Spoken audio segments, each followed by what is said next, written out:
Pax Christi Nigerian Catholics, and a happy Sunday to you. Our plate is quite full, so I'm going to go straight to the point, covering some of the major news headlines and basic information that comes across to us not just here in Nigeria but around the world.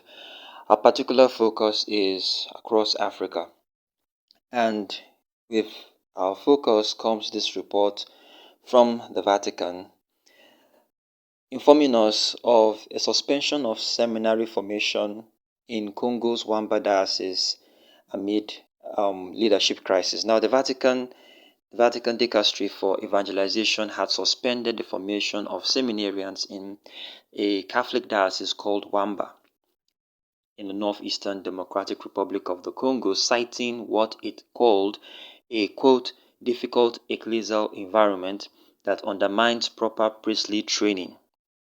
The decision, which was communicated on the 7th of October 2025, was announced by the Apostolic Administrator of Wamba Diocese, and in his letter to the seminarians, Bishop Sostene, that is his name, I hope I pronounced it correctly, said that the Vatican found the current atmosphere in the diocese entirely inappropriate for priestly formation and ordered an immediate suspension until further notice.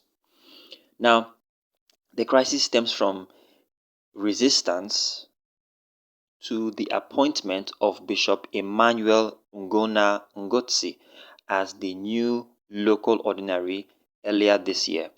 Despite being ordained in the capital, Kinshasa, Bishop Ngotsi had been unable to take canonical possession of his diocese due to opposition from some priests and lay faithful who insisted that only a native of the region should lead the diocese. As a result, the Vatican has now directed that seminarians from Wamba who wish to continue their formation should seek admission in other dioceses or religious institutes after proper discernment.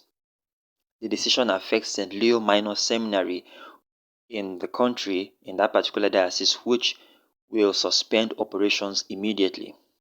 According to the Apostolic Administrator of Wamba Diocese, he reassured the seminarians of his support, pledging to accompany them in their transition and ensure their priestly journey continues despite current challenges. The situation in Wamba Diocese highlights deeper issues of division, ethnicity, leadership within the local church, and many other issues which the Vatican appears determined to address firmly. Now, I'm sure for most of us here in Nigeria, we are quite familiar with this kind of situation or scenario, because I'm pretty certain as I read this to you, a particular situation is playing in your head right now. Okay, we had something similar like this that happened in Nigeria from the Catholic Diocese of Ahera. I am not going to go into details about that. That's a long talk and a long story for another day. If you have been a follower, if you have been watching this channel for at least 6 months plus, I have done videos on this. I would invite you to go watch them. They are documentaries, and I'll place the link to those videos in the description of this channel and in the comment section. But I wanted to pay attention to a few things here. First is that the church is universal, not tribal. The very word Catholic means universal, and universal transcends tribe, it transcends tongue and territory. So when we begin to demand that our bishops must come from our ethnic groups or our hometowns, we are reducing the church to the level of politics. The Church of Christ was never meant to be a federation of tribes. It is one body with many members.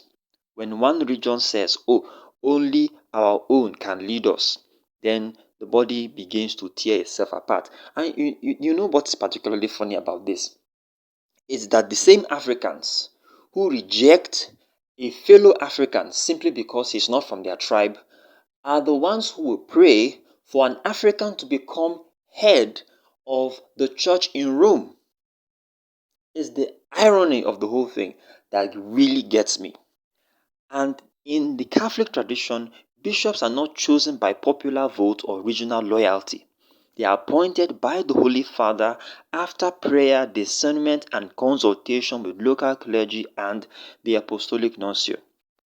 To reject an appointment after all this has been done is in essence to reject the authority of the church itself. And it sends a dangerous message that human sentiment can override divine discernment.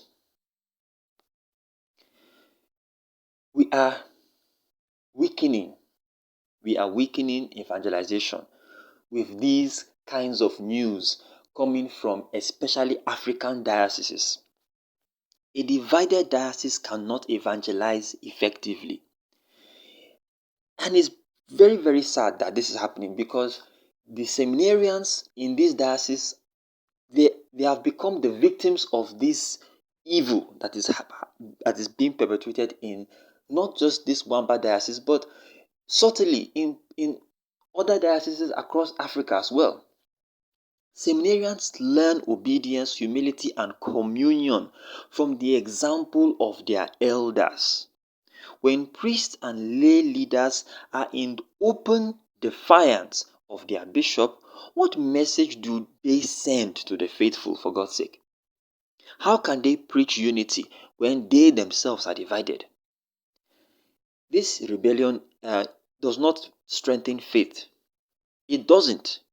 Instead of strengthening the faith of the people of God, it is weakening the witness of the church in the eyes of the society. Now, another point I think is very essential for us to figure out here is that ethnic politics is poison to the priesthood. When ethnicity becomes the condition for leadership, we poison the very heart of the priesthood. The altar becomes a platform for identity politics instead of a place of sacrifice and service. The church in Africa, rich as it is in diversity, must be careful not to let tribalism undo the progress of the last century. Many of our martyrs, our saints, our missionaries served in places far from their homeland. None of them asked, "Am I from here?" before serving. And the people who received them did not ask, "Are they from here?" before allowing them to serve in their various communities, in their various dioceses. Please, we should never forget this. The Vatican's decision is, in my very honest opinion, a sincere wake-up call. Because, yes, it is really sad that priestly formation has been suspended for the meantime. But Rome is sending a message here. And the message is that this situation is not acceptable. The church cannot train future priests in an atmosphere of disobedience and division. Seminaries are sacred spaces where unity, obedience, and faith are nurtured. And if these virtues are missing, then the foundation of the priesthood itself becomes unstable. Very sadly, the consequences of this is beyond this particular diocese in the Democratic Republic of Congo. What is happening in Wamba diocese today could happen anywhere tomorrow if we do not learn from it. Every diocese in Africa must reflect on this moment. When we start to resist legitimate authority based on where someone comes from, we plant seeds of future chaos. Today, it is Wamba. Yesterday, it was Ahera. Tomorrow, it could be another place. There is need for healing and obedience. Rejection cannot heal wounds. Only obedience and dialogue can. And the people of this particular diocese must not see this as a defeat, but as a divine invitation to repentance and renewal. The bishop himself, the priest of this diocese, the faithful, they must all come to the table of reconciliation. The goal is not to quote and unquote win, but to restore communion. The church is not ours, it is Christ's. He chose his shepherds. He continues to choose his shepherds, even when we do not understand his reasons. Our role is to trust, our role is to obey, and our role is to pray for them.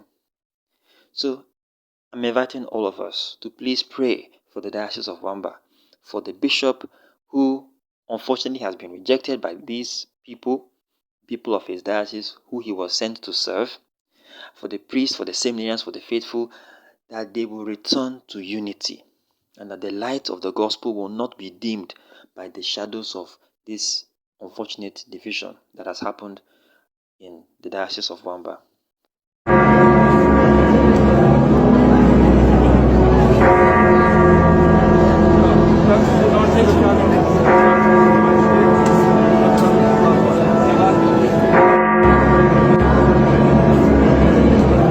Now, just as I was working on this and a couple of other things, this came in from the Vatican of an act, a very shocking act of desecration that had taken place by that was committed by an unidentified man who ascended the altar of confession, the high altar, directly above the tomb of St. Peter in St. Peter's Basilica, and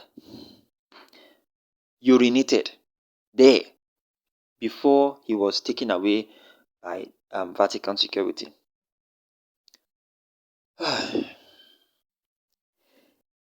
If you have been on the space, not just on this channel, I mean, something similar like this happened in February 2025.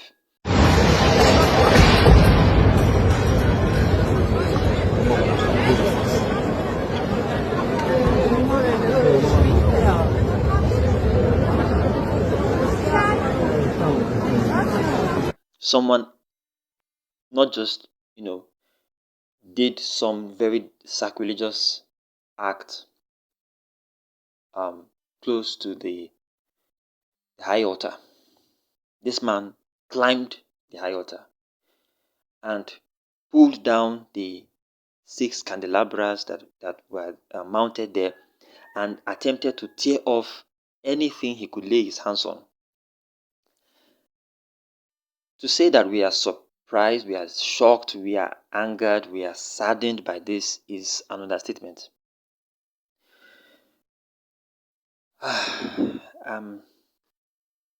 Catholics have already clearly expressed deep sorrow and outrage at this latest incident, and it's calling for stronger security measures and a clear public condemnation from the Holy Father.